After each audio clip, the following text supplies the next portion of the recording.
Good morning, everyone. My name is Kristin Snowden. I'm a licensed marriage and family therapist in the state of California and a certified life coach. And this is a once a month webinar that we do live the second Wednesday of every month, 9:30 Pacific time, where I educate you on all the latest research and understanding of how to make relationships work. We talk about the good, bad, light, dark of all relationships, how they can get really brutal and devastating and destructive, where there's addiction involved, infidelity, all the way over to just the regular, more commonplace struggles that happen during the lifespan of a relationship, communication issues, kind of trauma issues, shame stuff that comes up that really create obstacles to you enjoying companionship and intimacy with your trusted loved ones. So, with further ado, the past year now, we've been working on a chapter each month on my book and Scott Brassard's book, Life Anonymous, where I try to help you understand from a non addict's perspective, and Scott is a recovering addict, how the 12-step concepts, the 12 steps that are used in Alcoholics Anonymous and programs, the 12 steps of how to it's essentially how to do relationships more healthily, how to dramatically change your internal framework of how to view the world, how to deal with challenges.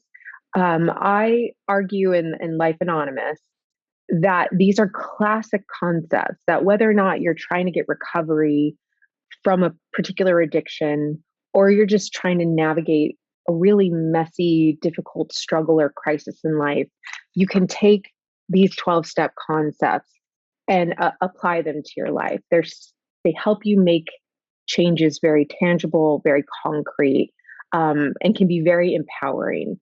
So we are now on step 11, and step 11 reads, sought through prayer and meditation to improve our conscious contact with God as we understood God, praying only for knowledge of God's will for us and the power to carry that out.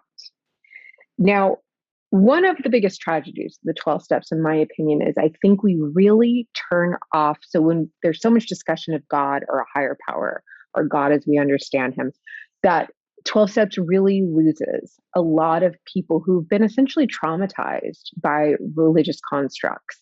The God of their childhood was judgmental, was shaming. I know from my personal experience, I was more of what we call like a transactional type Christian. So you do good to get good things. And so when life didn't go right for me, I was kind of like, well, screw God. If life's going to suck with or without God, I'd rather just stick him back in the medicine cabinet and just go about my business and do things the way I want to. So I want to take a moment before we talk about step 11 that there is a place and a space for people who still struggle with, is there a God? Is there not a God? Atheists, agnostics, etc., or people who've experienced a lot of trauma and hurt around a religious construct. There are a lot of people who start off 12 steps saying, no, I ain't going to pray to a God.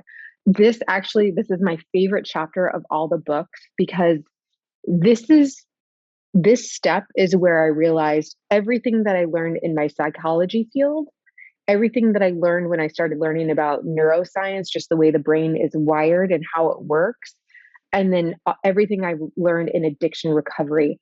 Step 11 is where they all meet up and kind of say all the roads lead to this particular concept. So let me give you a really quick summary. Step 1 through 3, the really quick soundbite for it is, I can't, God can, so let him, which is step 1 through 3 is just saying, look, let's own that what we've been doing is not working for us. We're powerless to whatever's going on in our life or relationships or circumstances, and our best efforts have not been able to work. So I need to wave the white flag, bring in my team, right? Some kind of higher power, some kind of professionals, some kind of community who can love me and support me and walk with me non-judgmentally and help me make the next right choices because I have shown an inability to do this on my own. It's actually supposed to be your strength, not your weakness, to say that I can't do this on my own, because by the way the story ends is none of us can do this on our own. We all need love and help and support. And I hope that's only becoming more evident through this long-term pandemic and all these kind of cultural and geopolitical struggles that we've been facing for so long, is the need for connection, the need for love, the need for non-judgmental support is just more evident to our mental health, our daily mental health. Steps 4 through 7 are our internal work. I use the word personality dialysis, right? 4 is digging into our history, our good, bad, light, dark. 5, 6, and 7 are really sorting through what the 12 steps calls character defects, but what I just call is the human condition. We all have our default settings of, I can err on righteous indignation, or when I'm hurt, I rage, or when I feel vulnerable, I shut down. We all have these settings. Addicts, it's a little more obvious because it's, when I feel scared or criticized or not enough or in shame, I go out and I go to my addict behavior. Non-addicts are a little bit more higher functioning in that respect, but they still might overspend, overeat, overwork, overperform. And I talk about that. And then steps 8 and 9 are when we turn our work from internal to external and we work to repair our relationships. Start looking at how our behaviors and our choices impact other people. And we ready our heart and our mind and check in with our intentions and motivations to repair and reconnect with loved ones or people of the past, etc. And do that kind of keeping our side of the street clean. That's a common saying in 12 steps. Steps 10, 11, and 12 are what we're on right now. And I talked about 10 last month, which is the maintenance steps. These are the idea that, okay, we've done all this really tough work. Okay, let's make an equivalent to like a workout weight loss. Let's say I'm type 2 diabetic and I'm really struggling with health issues. So I kick my butt to eat healthier, change the way my framework for how I view food. I really have that supportive community. I'm checking my food diary, my emotional eating. I'm doing weigh-ins, and I'm trying everything to get my cholesterol down, my heart at a better condition. So that's like steps 1 through 9, equivalent for this metaphor. Then let's say I reach my goal weight. I'm healthy again. I have my blood sugar stabilized. I have other things stabilized in my life. There is a maintenance process, right? There's the idea that if you don't kind of keep up a daily practice, that you're going to go back to your default setting. You're going to go back to your emotional eating. You're going to go back to a sedentary lifestyle that contributed to all these problems in the first place. So steps 10, 11, and 12 are genius in that they understand, great, you made these wonderful changes in life. Congratulations. But this is now going to need to be incorporated into a daily practice. And so step 11 is just saying that you need to have a daily practice of being still, being contemplative, slowing down, remembering what your values and your goals and your intentions were through all this. All the things that were highlighted, for 5, 6, and 7, understanding what your character defects are, what I'm capable of when I'm not at my best. And I need to slow down and be contemplative with the help of some kind of higher power and this is the emphasis too, for knowledge of God's will for us and the power to carry that out. I mentioned at the end of this chapter that I did have a religious practice. I would pray pretty regularly. I felt like there was some kind of energy source of a God, but my prayers would always be about God bending to my needs, to my wants, that I need this to happen, that I want this to happen. And then when I didn't get it, I'd become an indignant a-hole, quite frankly, or just, go slide into victimhood, which there's a season for that. So let me acknowledge that that's grief and loss, essentially, when life doesn't go the way you want it to, that's grief and loss. And there's a season for that. So there's nothing wrong with that, but it's meant to be a transitional phase where you move into that.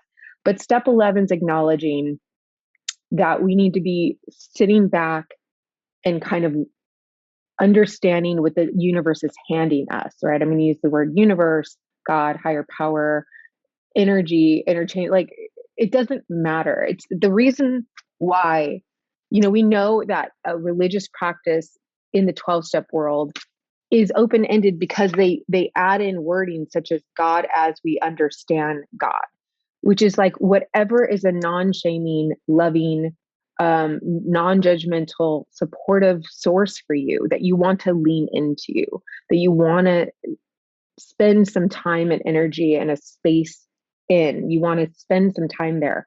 That's that God that we're talking about. That's the higher power that we're talking about.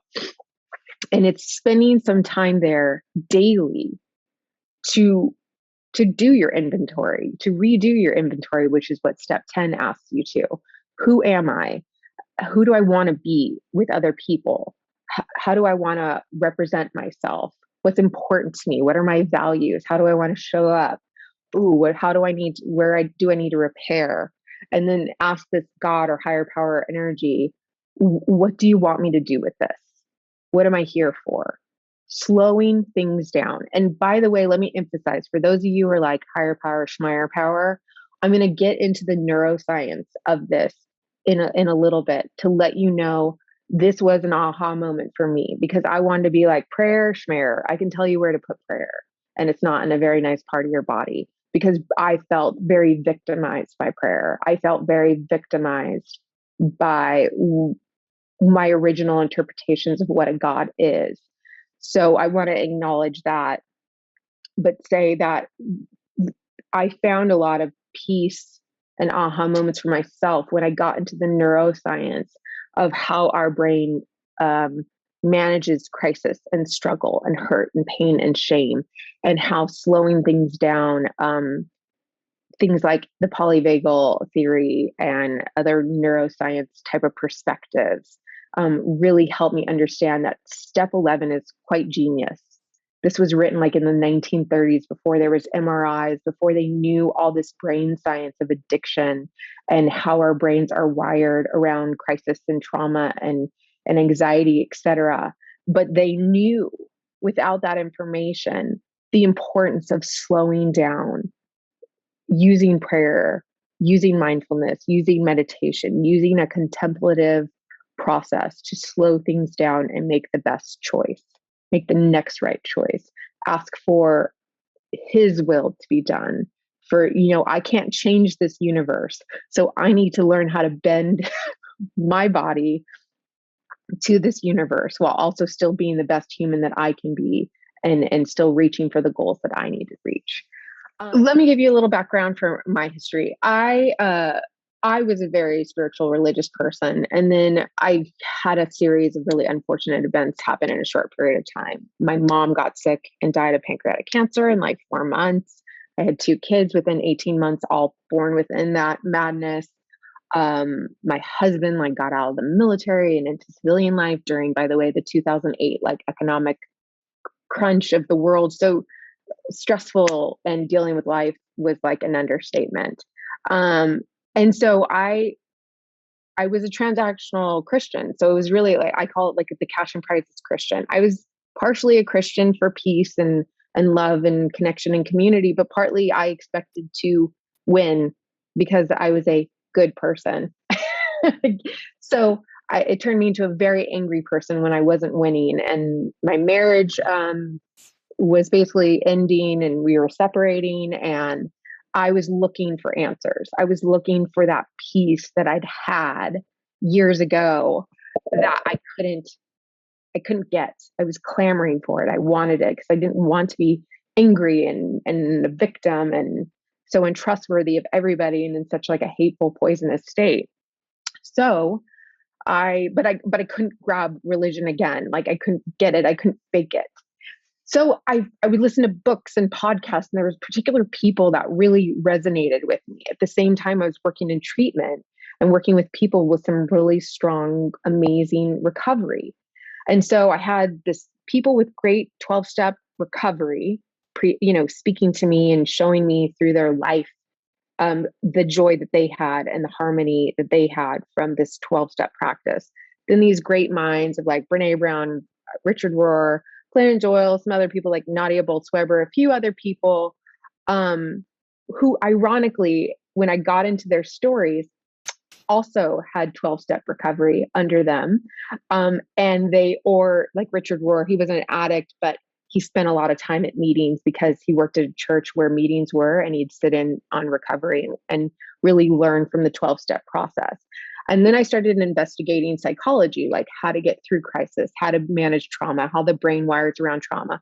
And all roads led back to the fact that you have to have some kind of practice, some kind of spiritual practice. And I don't want to offend anybody by that name or that word, but some kind of slow down practice that us in the human running race will go into a default crappy setting. You know, I say in here that we all choose, when we're running that rat race of humans, we all choose different forms of relief or escape from that. You know, we kind of numb up so we can get through the chaos of life. One person can jump from one toxic intensity-filled relationship to the next. Another will seek power through angry outbursts and posturing threats towards others, or like climbing the corporate ladder, kind of stepping on people on the way. While another will just recoil and isolate and disengage. And that's just how they all manage the insanity of life. They're very different behaviors on the surface, but they're all serving a similar purpose: to disconnect from the pain, to distract from it, to numb it out, to create the appearance of having control where there is none. So unfortunately, we can be very dangerous to ourselves and to others when we're in that disconnected state. So it's when we're disconnected, consumed by these uncomfortable feelings, right? We can't run from them. They've caught up to us. We feel shamed in a moment, too vulnerable, rejected, unlovable. And in that state of fear, shame, vulnerability, discomfort, that's when we can behave incongruently to our values and our goals. I mean, you ask most drug addicts, alcoholics, I work in treatment, so I see where they come when they've reached rock bottom. None of them intended to die or harm themselves. None of them intended to lose their jobs and suffer public humiliation. None of them intended to betray their loved ones or lie to their face or manipulate them to keep their addiction going. None of them originally intended those kind of things. But in the insanity of their addiction and the insanity of their quest to numb, to distract, to run away from, that's the state where they hurt people. And I'm not making excuses for them. I'm just giving you context to understand what my experience has been working in addiction. So that's why step 11 is so important, because it's in that state of disconnection, when you feel those uncomfortable feelings winning out, when you're not staying focused in on who you are, what your path is, what God's will or this universe's will is for you, and how you need to bend and adjust and learn and struggle to get there, that's when the bad stuff happens. So let's see what else. So I'm just trying to get across the point that you just need to kind of acknowledge that a stillness practice has to be necessary. Scott suggests if you're not into a particular spiritual practice, you can do these 4 basic things. Make your spiritual quest a regular part of your daily routine. Set aside time where you won't be disturbed. So set aside time to maybe try meditation or do a yoga practice or just sit still or do some kind of reading or podcast or something. Create a sacred space in which to conduct your daily spiritual practice. This may be something formal or elaborate, but again, it's sitting in the easy chair, sitting at your kitchen table with your cup of coffee, who knows, but just setting aside time and space to make it more purposeful and meaning. Then develop a spiritual routine. This could include guided meditation, a series of affirmations, a specific or non-specific prayer, writing out a gratitude list, etc. Are you guys getting that this doesn't have to be a one-stop shop? Okay. There's flexibility here. There is absolutely flexibility. What works for you? If all else fails, find a spiritual mentor. Pick someone who has what you want in terms of his or her spiritual connection and do what he or she does. It's that fake it to make it. You look like you have a life of peace and understanding, and you ebb and flow with the chaos of life so amazingly. How do I go to there? Help me. Um, and hopefully they say, I would love to have you help you. It's part of my spiritual practice, which is step 12, which is what we'll talk about. Um, do note that in that step 11 acknowledges spirituality, spiritual practices change and adapt and grow over time. Like I said, I used to pray for God or energy or whatever you want to call it, the universe bent to my will. Now I regularly pray to help my control inflexibility, my control freak inflexibilityness bend to the madness of society, because I need to calm my neurobiology down so that I don't become a horrible person in the state of the chaos that's flowing around me. And I make the best choices around that. It helps me do the best that I can do in those moments. So, a few more points. This daily practice can help us feel more empowered and prepared for when the shit hits the fan. Similar to the way that a military will drill their soldiers over and over and over again to make sure that they just kind of go into like a default setting and perform the way they're supposed to during those high stress, high intense situations. Doing these spiritual daily practices help you prepare to perform during similar chaotic, intense situations. So it's just kind of, look, go to my default setting. I'll do those deep breathing. I'll take that daily, nightly inventory in prayer, and I'll process it then. I'll talk about it then. I'll get to what do I need to do about it then? It's drilling you so that you don't go to those default, not great characteristics that you're capable of. And it allows you to stay conscious, connected, and mindful. So let's get into the tools. Okay. I've given you a bunch of reasons about why this is important. Let's talk a little bit about the tools. So in my book, I have a list of just everything from all the books that I've read, from Bessel van der Kolk's The Body Keeps Score, to just, again, Stephen Porges's Polyvagal Theory, Brene Brown's shame work, of what the science and research is showing help your mind and body and spirit stay connected and downregulated.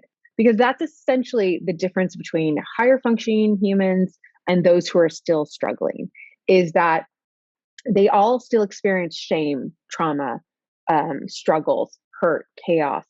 But those who are higher functioning have that list of tools, those fallback coping skills that allow them to fully process what is happening, the shame voices, the story I'm telling myself, what might be going on with him or her, how I need to respond to this, what's the best choice, what's the not so great choice. God, my body feels so uncomfortable and angry and sad and hurt. What am I going to do about this? Do I need to lean into a person to cope with this? Or is this something that I can manage and handle on my own? These are all the different things, the processes that happen for a more higher functioning person versus someone who's really, really struggling with mental health issues, addiction issues, their trauma. They're stuck in their trauma responses. There's nothing wrong with this group of people, but I'm just trying to help you understand the steps that allow you to get over here.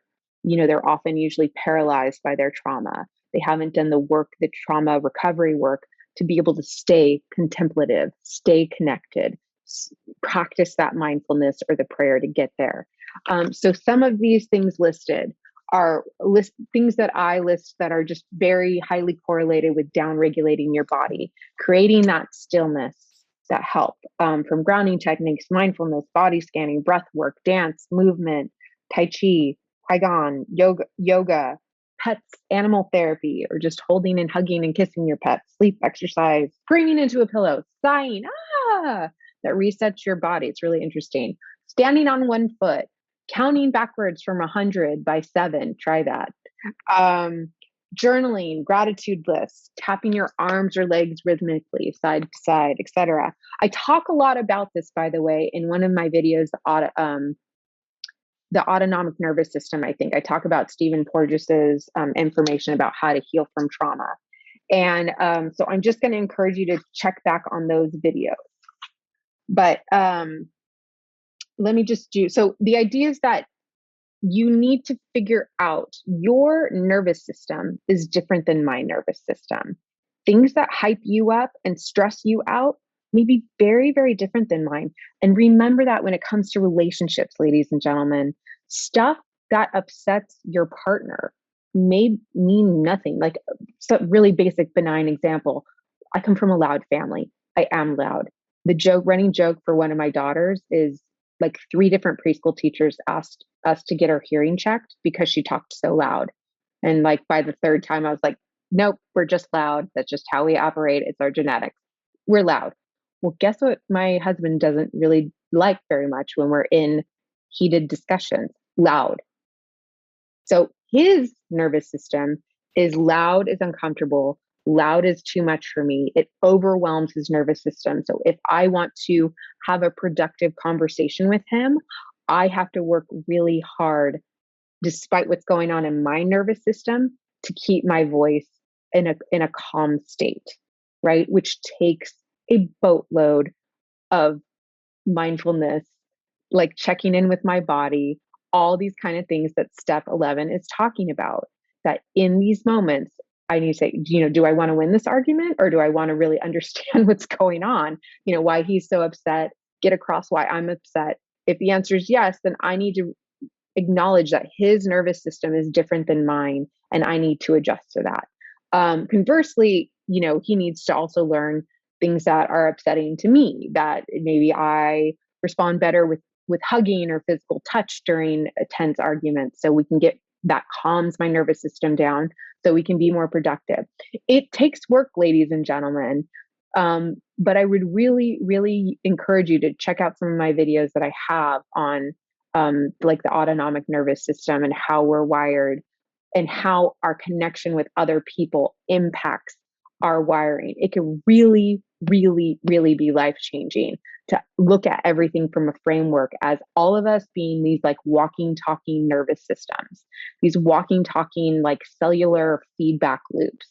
And I can impact it. I always joke, I can use my power for good or evil.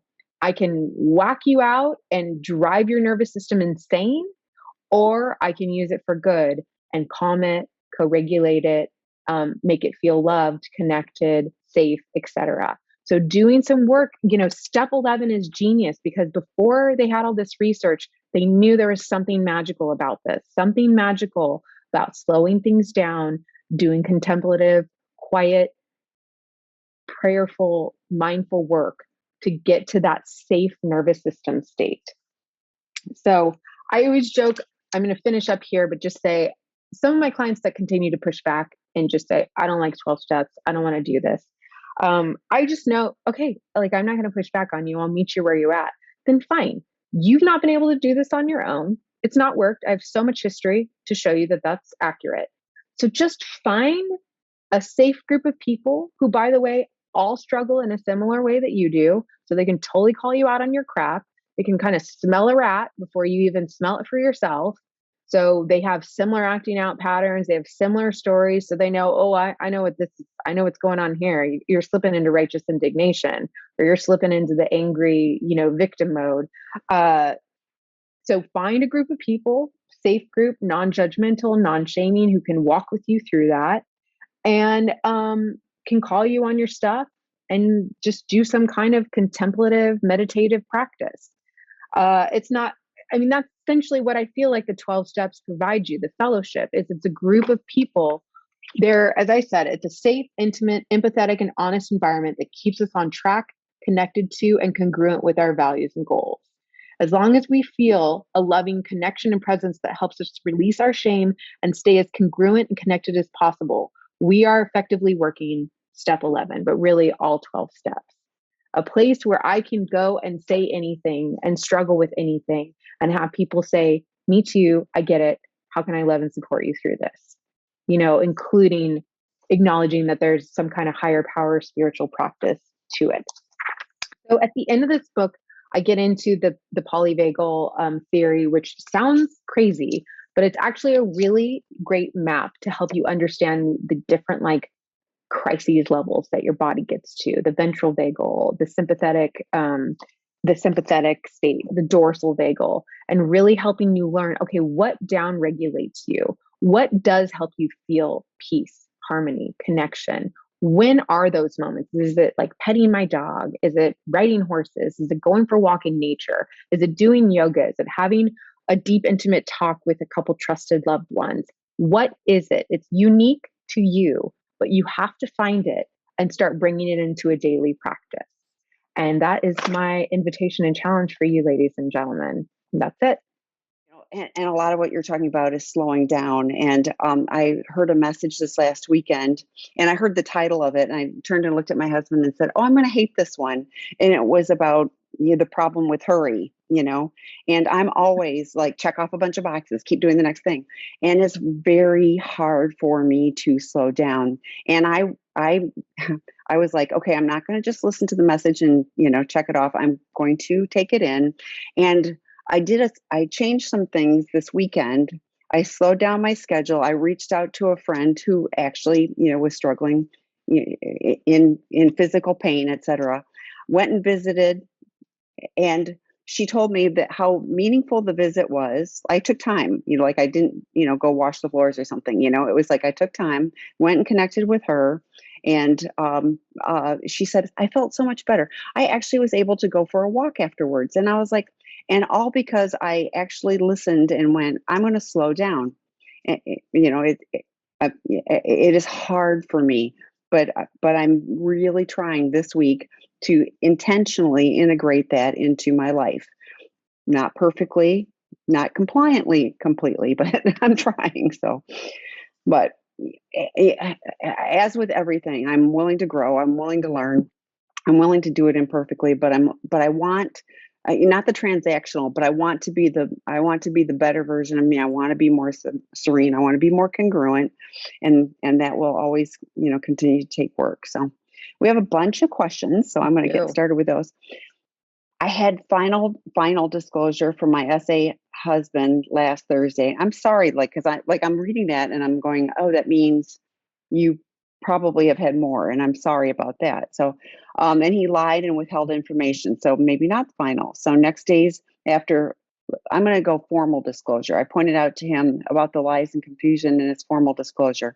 He admitted to it and changed his disclosure to take polygraph yesterday, and told the polygrapher about it. He was tested on lies in both texts of disclosure, original and fixed, and passed as truthful with a strong mark. But my trust that I started to develop slowly is shattered all over again. So I don't trust the polygraph result. I'm now re-traumatized and lost any hope he can be capable of being honest at all times. How to even talk to him now? P.S. I'm working with a very good CSAT. He has a CSAT and goes to 12-step program. He's human. No human is 100% truthful. Sometimes it's because we don't even know it ourselves. But please talk to this, Kristin. Yeah. This is, I can't remember what we were talking about in which video, but we were talking about the fact that your partner isn't someone that you can lean into right now, right? Speaking of nervous systems, you're saying this person is so unsafe to you and you question everything that he says is truthful. That is not someone who's going to downregulate your nervous system. That's someone where you're going to feel like, are you my partner or are you a murderer? It just really, you're getting so many unsafe messages that you have got to find a place and a space and an environment to downregulate with. It is not going to be him. He's not going to be your source of safety right now, and that's okay, and that's understandable. Maybe a year from now, you'll start seeing him say, before you catch him in a lie or before he's faced with a polygraph, he might say, "Wow, what I just said was a lie, and this is the truth now." And you'll hopefully start seeing him purposefully adjust his behavior to be more truthful. Fingers crossed. In the meantime, if someone's not telling the truth, they're not a safe person. And so while you might be married to him or with him and living in the same home as him, I don't know, you didn't say that in any of that, that's not going to be your source of safety. So if you're going to survive this process, you're going to need to find a group of people or all the things that I listed, on like the nervous system, my videos on the nervous system of betrayal trauma, to really start saying, okay, you give me all physical cues that you're dangerous and scary and I don't feel safe with you. So I need to find out, is it when I go out for a walk? When is it when I do prayer? When I lean into my spiritual group? When I have, maybe I go to S-Anon meetings, I'm a participant in We Tong or some kind of, sex and relationship healing.com betrayed partners meetings. That's why they exist, because you're not supposed to be doing this alone. This is not the difficult thing about being a betrayed partner in sex addiction is it can be so shaming and humiliating. The experience can be. The last thing you want to do is share your story with people, but that's exactly what you need to do. The irony of betrayal trauma is that your nervous system, your brain has now been wired to say, people are unsafe and they're scary. Look what they're capable of doing to you or behind your back. The only way you can change that wiring is to find that small group of other people who prove that wrong, who can love you in spite of that really dramatic story that you have to share, the hurt and pain. They can love you through it. They can sit with you through the discomfort. They can show you empathy and compassion. That's only going to be done in a group setting. Betrayed partners, you have to go to a safe and supportive group setting. Really, I can't emphasize that enough. And you're saying, how do I even talk to him now? I want to validate that. I mean, his behavior isn't one to feel like you don't need to go out of your way. If he's in recovery and he's working a program, hopefully he'll get there. But you have every reason to feel off-putted by him and keep him in his place and space. I don't know if you want to add something, Tammy. I do. When you said he's in recovery, if he's in recovery, I was like, he's not in recovery. So, and that's my knee-jerk reaction, because if you're in recovery, you're cleaning up the lies. You're working really hard not to tell them in the first place, but you're doing like Kristin said, you come back and, you clean it up really quickly. He reset the clock again. Formal disclosure is supposed to set a foundation of healing. And we say this all the time. But addicts are addicts, and if you're not entering it truthfully, don't do it, because this is what happens. Is now you are exactly re-traumatized. You've lost hope, and there is hope. You can heal regardless of what he does. So I want to slice that out for you. Is regardless of what he chooses to do, there is healing that you can do. I don't know if your relationship can survive all this. That will be up for the two of you. And if his actions start to show that he actually is learning, that the lies aren't working. But he's just reset the clock again in a very detrimental way. And so if it takes you 18 months to rebuild trust from the last time he does something like this, if he doesn't do something like this again, unfortunately, you're looking at still another long haul. Now, he can, I don't know if he's read Out of the Doghouse, but that's how to build trust. I don't know what he's done. Like, if he's just working with a CSAT, I hope he's actively engaging and he's working with his peer groups. And, he's doing the men's drop-in groups on sex and relationship healing.com. And he goes and tells them, I lied on my disclosure and here's what I've done. And he starts getting that accountability that Kristin was talking about. You have to have that accountability, because this is where this is where the lies are. This is where the denial is. This is where all that, that stuff is. And I know people can continue to lie to their even amazing therapists because they're withholding. So lies of omission are just as detrimental. So, okay. I'm the betrayer, was found out approximately 18 months ago. Have been sober since discovery, feel strong in recovery and appreciating the person I am becoming.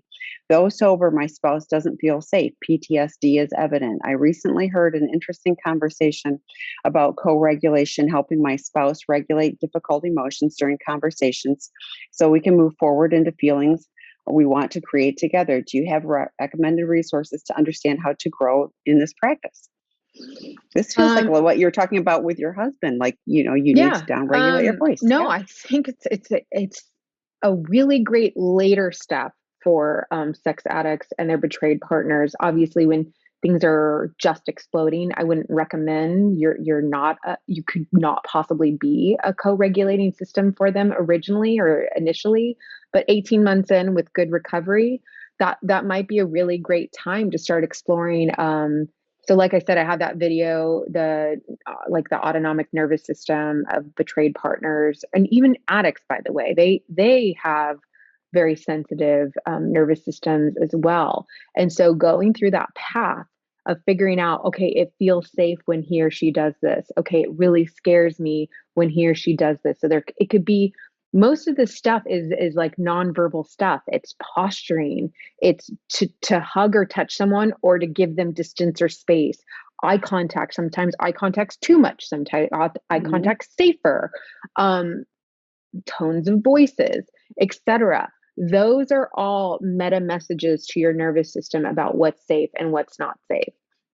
So you have to, it's usually a lot of experimenting. So finding out, okay, I do feel safer and downregulated when this happens. Okay, no, I don't like this. And you can ask a lot of questions around that. So the polyvagal, to answer your question, the polyvagal theory is really great. It gives you some really tangible skills.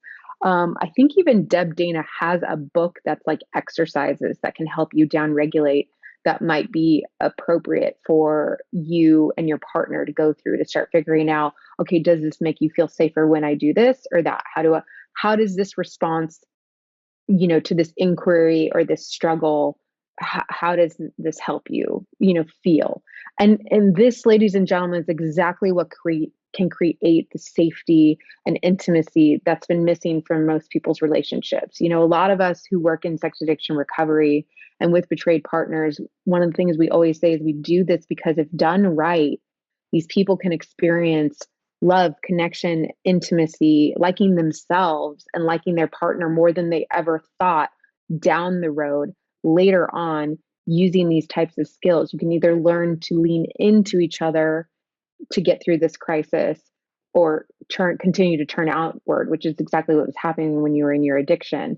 So this is really an opportunity um, to start figuring out each other's nervous systems. And so I'd encourage you guys, maybe listen to some of the polyvagal. Stephen Porges and Deb Dana are the big names of talking about the nervous systems, but also Dan Siegel talks a lot about, Dan Siegel and Alan Shore do a lot of talking about what they call interpersonal neurobiology. Stan Tatkin, I know his PCT model talks a lot about that. I don't even know what PCT stands for, but for some reason, PACT. I forgot what PACT. it stands for. But Right. It's all yeah. understanding that we have these powers within us. Like if me and Tammy were talking and we're talking about our kids and, something that we're really mutually interested in, and you took our heart rates and our stress hormones, if it's something that felt safe and we liked it and it was a common interest, our stress hormones and our heart rates would start matching. We have powers. We can use them for good or for evil, and it's really about looking at this person like here she's an alien from outer space, and what makes them feel safe, what is in their history that they like, that they don't like, and it's also their responsibility to figure it out, of this does feel safe. So it's a really great healing, something to add into the healing process, in my opinion. So, and a couple things I wondered about is, what is your partner doing to work on, because the PTSD is real, so has your partner done some trauma work? Like, Kristin was doing the tapping. Well, that's EMDR. There are a number of things that can be done, and it doesn't magically fix everything, but it sure can help, take the visceral reaction out of, triggering moments. I was talking to somebody not too long ago, and they were talking about this. There's an uncomfortable situation, and it always happens in a car, and they feel trapped. And so making sure you're having a difficult conversation in a safe place where, because this person was like, yeah, I'm just going to start meeting them at the other place because they always have these conversations. They bring up things I don't want to talk about, when I'm in a trap situation. So, it's tone of voice. It's, how to touch or not touch space. All of those kinds of things can help. And I think it's also fair to say, I'm feeling good about my recovery, but I don't see that. I don't see that you're feeling that there's safety. What are you looking for? Have the honest conversation. What is it? What are my actions going to need to be in order for you to start feeling like, okay, that person's showing up to you? So there's lots of tools to use. But I'm thinking that there's a disconnect between you feeling like I'm doing great with recovery, your partner going, I'm still in trauma and I'm not feeling safe. So something that, is either being picked up as still unsafe, or your actions are not quite showing, that you are safe. So glad you're here. Keep coming back. So the next question is, my spouse desperately needs me to share the thoughts and feelings flowing through my mind. No. Okay, my spouse desperately needs me to share the thoughts and feelings flowing through my mind throughout the day to feel safe. Other than continued mindfulness, what are your tips to bring my feelings to the surface and verbalize them so my spouse knows me on an intimate level again? This isn't, I mean, this question is not uncommon, Tammy. I know there's always that Okay. huge bridge and confusion about what should be shared with your sponsor and your therapist, and then what needs to be shared with your spouse, right? Because it's not going to be Yes. uncommon that you might go through withdrawals. You might see someone on the street that's in your arousal template that triggers you. There has to be a space where you are sharing it and you are Yes. talking about it. Your wife or your partner may not be the appropriate person. I think it was the flowing throughout the day. And I was like, that's that's a lot. So anyway, yeah, I don't think anyone I'm wants to gonna, hear the thoughts going through my head in a given moment. So again, it's almost the same stuff that we were just talking about with the previous person. Is be curious. That Brene Brown talks about that. There's really easy step when you feel hooked by emotion or you're processing emotion. My most tangible way in is don't forget, feelings trigger an actual physical sensation.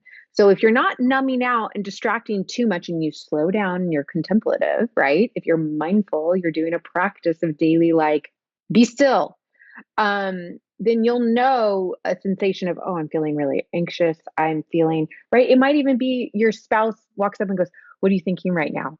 And I'm like, well, immediately when you say that, I feel a tightness in my chest because, and then you get curious, why? What's the story you're telling yourself? I feel a tightness in my chest. It's stress. And the story I'm telling myself is, I want you to feel safe. So I want to give you an answer that makes you feel safe, but I'm so afraid that I'm going to say the wrong thing. And that alone is a process of leaning into your partner and having a conversation. Something I didn't say with the previous question, but I can say right now is this: getting curious. It does two things. It gets you to really dig into your physical sensations, remain connected. Like I said, this is a practice of mindfulness, is being curious, connected, congruent. What's going on in my body? What is this sensation in my body? What does it mean? What would I call it? And then what's the story going on in my head? What's happening that's causing this anxiety? That's like super ninja work right there. I mean, really great work to do. And then to learn to just kind of say it in the next step to your partner, or to your therapist, or to your sponsor, whomever. This is what's going on. And it's like a muscle, it's like running a marathon. First, you might only be able to do a little bit here or there. It'll kind of be weak, but you'll slowly start growing and being able to do that. So my spouse knows me on an intimate level again.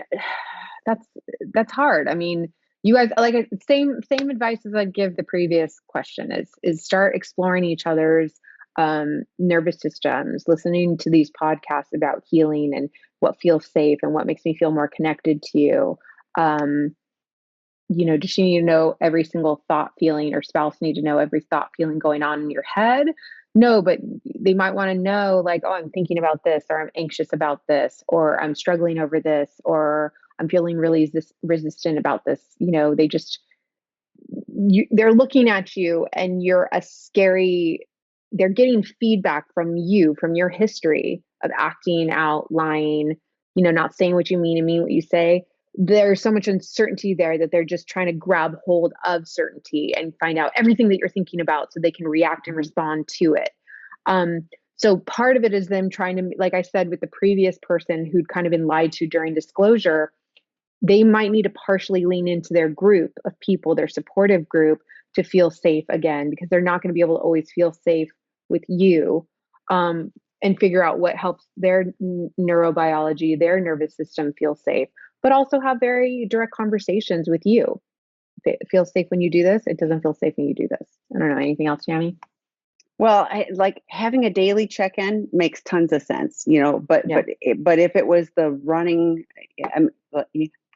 if it's the like every hour I need to check in and tell you how I'm thinking and feeling, that feels like I know partners are looking for safety, but it also feels like everybody's attention is focused on how you're thinking and feeling, and oh my gosh, so it's like the addiction is the center of everything, and in order to live a healthy life, and like we need to do our work, we absolutely do, and we need to be checking in, and we need to be mindful, and we need to be sharing on certain levels. But so next and final question, because we're out of time, but we're going to answer this one. I have made an agreement with God to park this during the time in my recovery from abuse and betrayal and childhood trauma, because it was not helping me, and I got angrier and angrier with God. But I really can be upset why he has made the human body life so complex with all the different parts of a human: feelings, thoughts, behaviors, nervous system, and brain. You almost have to have a PhD and degrees in biology to understand all of this stuff. It is also why mental illnesses are existing in the world and why the purpose of all of this harm they cause. Do you understand what I mean? I do. I validate you. I mean, look, when we meet crisis, we can either shut down and recoil, or some people just lean into like, I want education, right? Most of the people that find me are they're that latter version. I want every answer of what is betrayal trauma, how it impacts, how trauma impacts my body. I want to talk about it. I want to process it. I want to learn about it. That's how I personally have gotten through my stuff. We'd call that, in the polyvagal theory, that's the sympathetic nervous system response, right? It's when life pokes you and agitates you, you go, okay, what do I need to do about this? What else do I need to learn? I'm in a state of discomfort. What do I need to change? How do I need to respond to? It's annoying, but it's a really important physical state for us to be in, because it's saying something's not working. I feel ugh, and I need to change something, the environment. I need to move. I need to talk. I need to speak. I need to learn more. And so I applaud you. I know this stuff is painful. I know it's uncomfortable. But if you think of anything you've ever done in your life that's meaningful, it usually isn't done in a state of complacency. The greatest lessons you learned were often not in a state of complacency. The greatest achievements you've achieved were usually very uncomfortable and vulnerable and exposed, and you question whether you're going to be able to get through it or do it. And then when you do, the reward is like 100 times more, because you were so exposed and it was so scary. So I've learned to have this love-hate relationship with suffering and struggle and hurt, because I would have hated myself saying this, because I was so hurt and so in pain. But it is from all my trials and tribulations that I kind of grew a new layer of complexity within my psyche and my body, a greater complexity of empathy and compassion for other people, that I don't know if I would take any of that stuff back. You don't want to go backward. But I also wouldn't experience great joy if I didn't know pain. If I'm just neutral, I'm a robot, and I don't want to be that. I will take the pain, because the joy that I experience on so many levels, far exceeds the pain of losing someone I love. Well, it's because I loved them. So I had the joy of loving someone. I want to care. It's worth it to go through the pain the grief, the hurt, all of those things, because the joy far exceeds that, the connection, but I validate your pain too. It's, yeah. And, and I want to understand, and I like, I like all the science, I like all of that, but honestly, on a body level, like I know that I can heal. I know that I can learn and grow. I know that I won't always feel, the awful, because like Kristin said, I'm really going to work on how do I find serenity? What do I need to do, to actively, do something different? So I'm glad you're here. I'm sorry for the pain. I'm glad you made an agreement to park it for the moment, and that you're reaching out to get help and support to heal. So that was a lot. Thank you for being here. And next month is step 12, which happens to be, it wasn't before, but it happens to be my favorite step. So, but it wasn't before, but now it is. So, as always, you can reach out to her. She's got lots of great content on her website, Kristin, Kristin, Snowden, SNOWDEN.com. She did mention before we hit record that she will be starting another partners group in January. So check that out as well. So thank you all, and we'll see you. I'll see some of you next week, and I'll see you, Kristin, next month. So thank you so much for joining us. Please make sure to click like and subscribe on my YouTube channel so you can find out about any new videos that are being posted.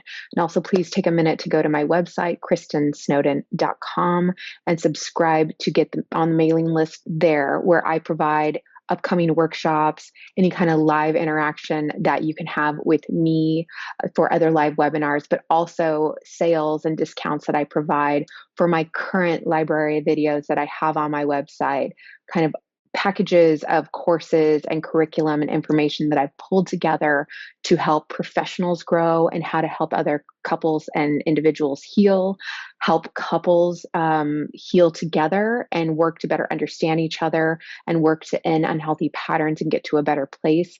And also courses that will just help individuals do some further work on themselves. I've poured my heart and soul into those curriculums, so I'd encourage you to go to my website, check those out, and also subscribe to that mailing list as well.